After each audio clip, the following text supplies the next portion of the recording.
तहरीक अलीगढ़ और सर सैयद अहमद ख़ान। तहरीक अलीगढ़ के बानी सर सैयद अहमद ख़ान थे। आप 17 अक्टूबर 1817 को दिल्ली में पैदा हुए। आप एक हमागीर शख्सियत के मालिक थे। बरसगीर के मुसलमानों की ज़िंदगी के हर शोबे की खामियों और ख़ूबियों पर गहरी नज़र रखते थे। उनकी ज़रूरतों पर सर सैयद अहमद ख़ान ने गौर किया और दानिशमंदाना कोशिशों से बरसगीर के मुसलमानों की रहनुमाई की।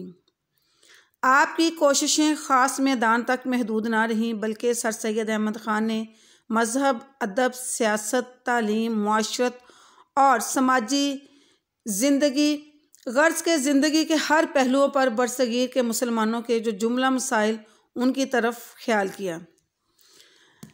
स्टूडेंट्स, जंग आज़ादी की नाकामी के बाद बरसगीर के जो मुसलमान थे उनकी तारीख़ का स्याह दौर शुरू हो गया और वो ना सिर्फ़ हिंदुओं के बल्कि अंग्रेज़ों की जो नफ़रत और इंतकामी कार्रवाइयों का मुसलमान जो थे बाहैसियत कौम शिकार हुए या उनका निशाना बने। इन हालात में सर सैयद अहमद ख़ान ने तहरीक अलीगढ़ के ज़रिए मुसलमानों की जो रहनुमाई है उनका बेड़ा उठाया। सर सैयद अहमद ख़ान की तहरीक अलीगढ़ के मकासद दर्ज झैल थे।